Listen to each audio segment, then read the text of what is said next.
everybody, and welcome to the greatest show in sport. From the Rose Bowl in Pasadena, California, it's the Bills and the Cowboys in Super Bowl 27.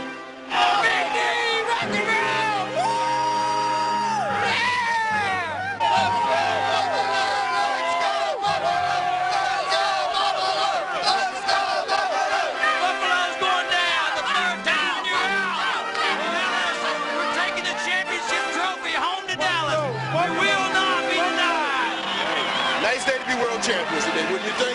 Great day. You want to take full advantage of it, too. See, they used to losing. We're going to rock the house. We're going to rock the house. Oh, they got butterflies. That's big, man.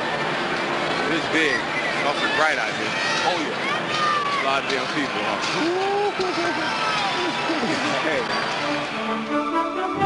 It is said that the Super Bowl is the final chapter of a great mystery novel. But in Super Bowl 27, the only suspense came from Michael Jackson's special effects crew. The day belonged to the Dallas Cowboys, and the moment to their supremely confident leader, head coach Jimmy Johnson. It might be more colorful to tell you that I was consumed with tense, suspenseful thoughts, but there were none. Oh, I was excited and happy and anxious to get started, but as for the sort of feeling a commander has as a great battle looms, no, that had come 2 weeks earlier at San Francisco. It must have been a more tense time for the Bills than for us, because they'd been to 2 straight Super Bowls without a win. It would be 3 when this day was done. I knew that. Guys, it's not our job. It's our responsibility to win this game. Let's go out and get it. Let's go! I really didn't have any butterflies. I just wanted to lay that royal flush on the table and rake in all the chips. 28 years of coaching told me that we would win, about as surely as 49 years of life told me that the sun, now high in the Southern California sky, would set at game's end.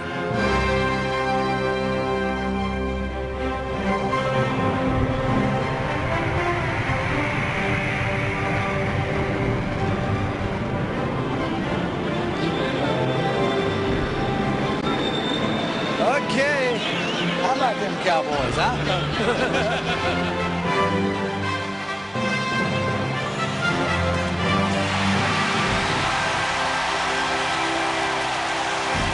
And in his 4th season with the Cowboys, head coach Jimmy Johnson. You'd rather be. Right crossfires. Come on, Thomas. Get that ring, baby. That ring on 3. 1, 2, 3. Ring. Stay outside, baby. Stay outside. 750 million people worldwide were focused on the Rose Bowl. The battle-hardened Buffalo Bills, in their 3rd straight Super Bowl, faced the outrageously young Dallas Cowboys, who were hoping to win their first championship in 15 years. It all began with a record 21-point first quarter. Mike Saxon will punt it away now, standing back at the 2-yard line. And the kick is blocked. It is blocked by the Bills, and it goes out of bounds at the 16-yard line. Steve Tasker got through. The Bills have the ball at the 16-yard line. I saw immediately what had happened. Buffalo had really done a good job scouting us. They knew that Dixon Edwards, who normally plays left tackle on our punt team, had a pulled hamstring and was questionable for the game. Sure enough, on our first punt, we substituted a rookie, Robert Jones, for Dixon. Buffalo spotted that and took advantage. They put their excellent special teams player, Steve Tasker, on Robert Jones. At the snap, Tasker slanted inside Robert and got in to block Mike Saxon's punt. Bills were sending them, and it was Steve Tasker, the All-Pro, who got in there and got his hand on it, and that fired some people up here. Can you say special teams? Here's Thurman running right, looking for the hole, and he is in for the touchdown. Thurman Thomas has scored. The Bills lead it 6-0. Thurman Thomas off the right side of the formation, behind the block by Will Wolford. And it's Wolford's block on number 55, Robert Jones. Come on, Jay!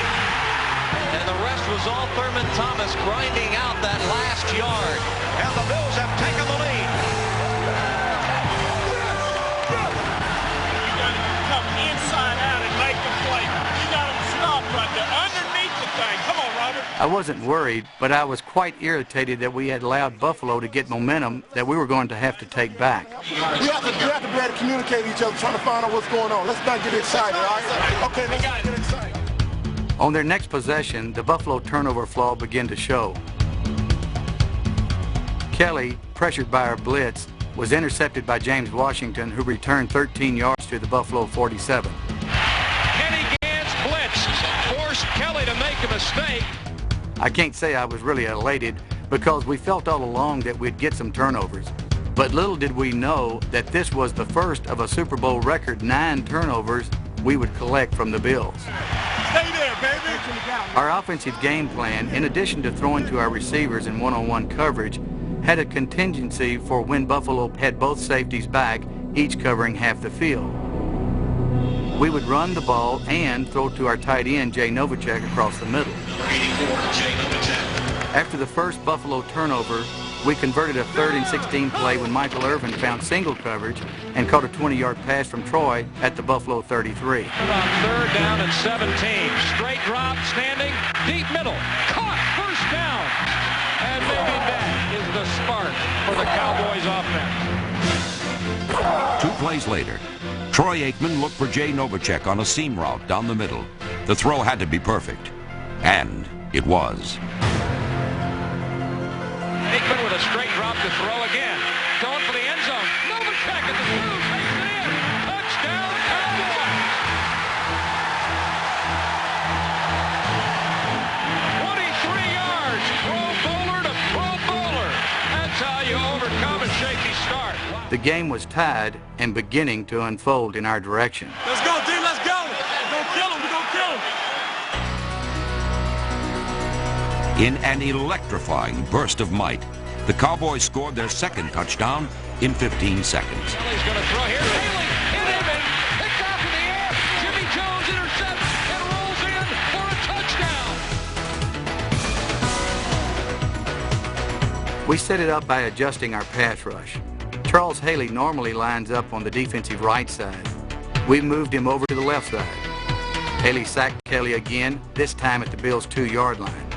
Kelly fumbled, and our Jimmy Jones caught the ball in midair, and we went in for a touchdown. Charles Haley going up against Howard Ballard, and that speed rush of Haley, he just went right around the house and hit Jim Kelly. Johnson's approach is straightforward. Get talented players, keep it simple, and put them in positions to make big plays. In Pasadena, he unleashed them like a Santa Ana wind in a storm of turnovers and touchdowns. Instant disaster for the Bills. We led 14-7 as the first. Jimmy Johnson would not allow the Bills' no huddle to be a problem. His staff would substitute during stoppages, measurements, whenever. And Buffalo's offensive line would tire long before his Cowboys. The problem was Andre Reed. On the first play of the 2nd quarter, Reed picked up 40 yards on his way to 8 catches and over 150 yards. Wow, what a run by Andre Reed before Larry Brown caught him. And I don't think anybody better move, and I hope you got oxygen next to the soft drinks and the popcorn. The Bills were inside the Cowboy 5. Up in the press box, defensive coordinator Dave Wanstadt relayed his strategy down to line coach Butch Davis. Fullback! Watch the fullback! A goal line stand would break the Bills' will for good. It's going to be on the 2-yard line. You want to go giant? Giant! Giant! Giant! On 2nd down, Thurman Thomas was nailed just short of a touchdown by linebacker Vincent Smith. Dallas would turn them back.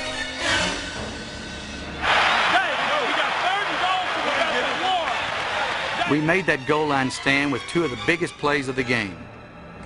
On 3rd and 1, Buffalo running back Kenneth Davis came left, and Kenny Norton made a great play to stop him for no gain. Right. And the handoff to the deep man and a bang at the goal line. Oh, stop it, Kenny! Pushed back. He was pushed back. He didn't get in. Kenny Norton, Brad.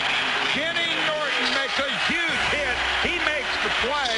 We started this game by saying that Ken Norton would have to have his name called a lot if the Cowboys are going to be successful, and it's Norton who makes the play.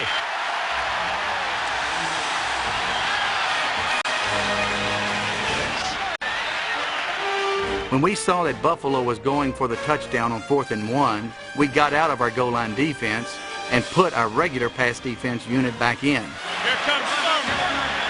Stand up! Stand up! Stand up! Buffalo had run at us twice for no gain, and we were virtually certain that Marv Levy and his staff weren't going to try it again on 4th down. Sure enough, they threw.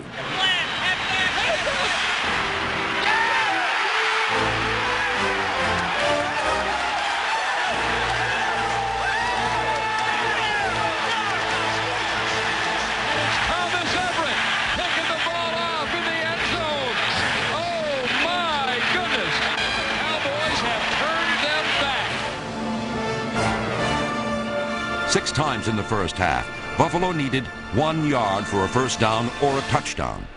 6 times they were knocked back. On the next series, Kelly was knocked out. Kelly is holding his right knee in a lot of pain. In obvious pain. Kenny Norton blitzed and hit him. Knowing Jim and liking him, I felt bad that he was injured. But football-wise, I knew we were going to have to adjust our defensive thinking. Have battled back from so much adversity this season, but it is going to be up to the miracle man, Frank Reich. Frank Reich, their backup quarterback, had a superb playoff season, so the Bills weren't exactly out of weapons. Reich isn't the riverboat gambler Jim is. Reich likes to control the passing game, where Jim will take a few more chances down the field. Coming after him. On Reich's second play of the game, he hit Andre Reed, the crossing route again, for 38 yards to our 22, but we were able to hold him to a field goal on that drive. While Reed was an annoyance, Michael Irvin was simply annoyed. They're in the perimeter. They're playing outside, This is a joke. We can go up and down the field. The Bills' 2-deep zone had taken the playmaker out of the game. So Dallas used Emmitt Smith as a wedge to pry them out of that zone. Johnson put Buffalo in a literal catch-22. The Bills hadn't allowed a 100-yard rusher all year long. The league's rushing leader ripped off a quick 38 yards on his way to 108. After that, we knew immediately that Buffalo was going to start cheating their safety up to stop the run. So on the very next play, anticipating 3-deep coverage, one-on-one against our receivers, Troy threw to Michael Irvin for a 19-yard touchdown, and now we were up 21-10.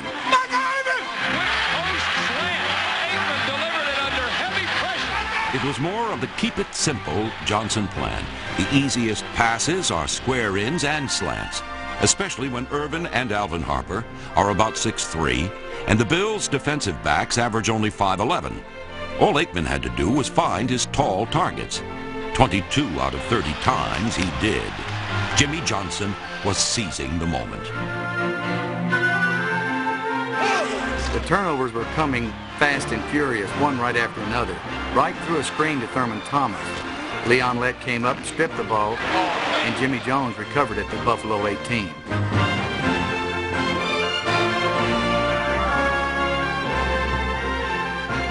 We worked on stripping the ball year-round, and we hadn't come into the Super Bowl with any plan of reaching for the ball more than normal.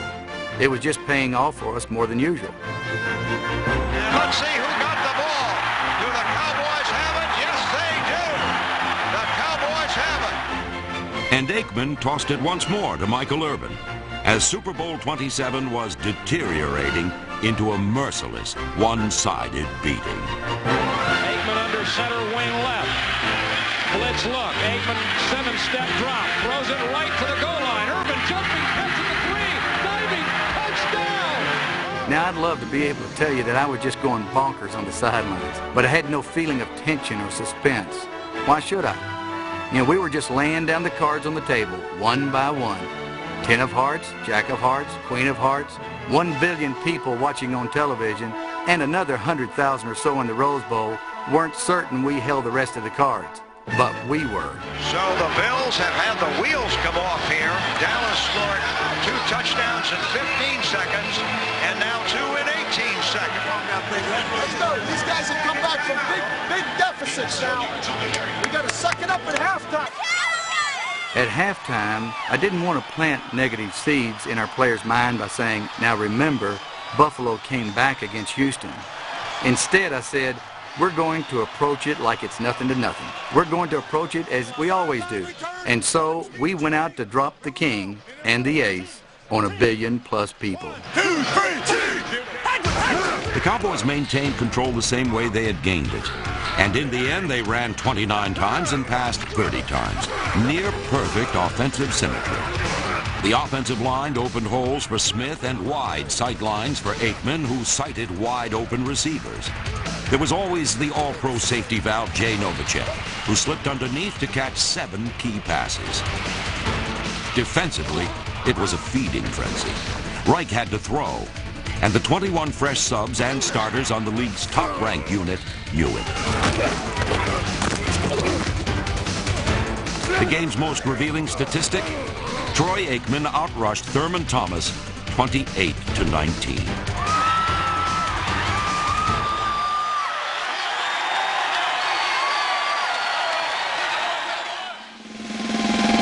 I just relaxed and enjoyed the game. It was in hand. The only irritation I had in the second half was on the last play of the third quarter. Down to 19 seconds left in the quarter on 3rd and 13. Reich has the ball, drops back. Going to have to beat the zone on this throw. Offside. Now throws long to the end zone all along. Touchdown there for Don Beebe. And the Bills have... Reich scrambled and stepped across the line of scrimmage and then threw a 40-yard touchdown pass to Don Beebe. Reich was obviously across the line of scrimmage when he threw, but the officials didn't call it. The scrimmage was the 40. When he let it go, his left foot was at the 39. His arm was past the 40. Funny, as soon as Reich threw the ball, he looked around for a flag. Upon review after the game, the league would confirm that we were right. Oh well, it was 31-17 at the end of the third quarter. We had control. At the start of the fourth quarter, the Bills had a faint pulse. They trailed by only 2 scores. But just when it seemed that Dallas, a team 1-15 3 years earlier, might self-destruct, Troy Aikman was there to rescue them. The Super Bowl MVP put the game out of reach with his 10th touchdown pass of the playoffs without an interception, his 4th of Super Bowl 27. Throw. And this completion to Alvin Harper, his first of the day, looks to have clinched a Cowboys Super Bowl championship. Before the game, Harper predicted he'd haul in the winning touchdown. Winning touchdown today. 60 yards. Watch now. It wasn't 60, but it was the game clincher. That's right, remember? How far was it? How far was it? 56 yards. And I told you 60, but it was 56. Regardless, the route was on. It was 38-17. Now we would turn the storm loose. Thomas Everett got his second interception, this time off Reich, and returned it 22 yards to the Bills' 8. 3 plays later, Emmett scored to make it 45-17. The 10-yard line. Aikman a draw to Smith. Coming left, breaks those. Cuts to the 5. Turning at the 1. Touchdown, Emmett Smith. Touchdown, Cowboys. Now the game was out of hand, becoming one great merry blur. Next Buffalo possession, next Buffalo turnover, next Dallas touchdown. And now a fumble by Reich trying to pull away. The ball is rolling loose. Reich fumbled. Kenny Norton recovered and returned it 9 yards into the end zone to make it 52-17. And we still had half a quarter left to play. Ken Norton runs it in. It's a touchdown. Oh, the Bills thought that the ball was down, and Norton picked up the loose ball and ran it in. This has just been a horrible and horrendous nightmare for the Bills. What a way to end a tremendous season. And then came the play that everyone who watched that game remembers. Right on 4th down to throw. Pressure sacked by Jeff Rose. And fumble. And Leon let it go. Oh, look out, here he goes. Here comes the man to the 20. Go ahead. Oh, Leon. It's a fumble. It's a fumble. He had it knocked out of his hand. This one, rather than all the good things Leon Lett did that day, would be his dubious distinction in Super Bowl history. Leon began to thunder downfield for what surely would be the most memorable, if not the only touchdown return of the big defensive lineman's career. Leon was so overjoyed that he held the ball out just short of the goal line. Don Beebe, the Bills receiver who had chased him down, reached out and slapped the ball from Leon's hands, giving Buffalo possession and costing us the record for points in a Super Bowl. It's not going to be a touchdown. It's not. Don Beebe caught him from behind and knocked it out of his hand. It was going to be a 62-yard touchdown return by Leon Lett. Oh, Leon! But for the slap of Don Beebe's hand on an unprotected ball, we would have scored the most points ever in that last game of the year. The Cowboys are back on top of the mountain now. They were there in the 70s, fell off in the 80s. They're back on top now, and they should stay there a while. Wow. It's messed up. That's all they've been waiting for all year, bro. They've been waiting for that moment all year. Troy Aikman's the MVP. Jimmy Johnson's taking his team from the absolute worst to the absolute best. Let's get that there fixed up. Your Cowboys are the champions. First NFL rushing title to win the Super Bowl. I told the team, the feeling you have at this very moment is one of the best things you'll ever have in your life, especially the feeling you have for one another. You catch 22, and you still ain't caught them yet. More than the event itself, the feeling of accomplishment with a teammate. We were the world champions of pro football. How about them Cowboys?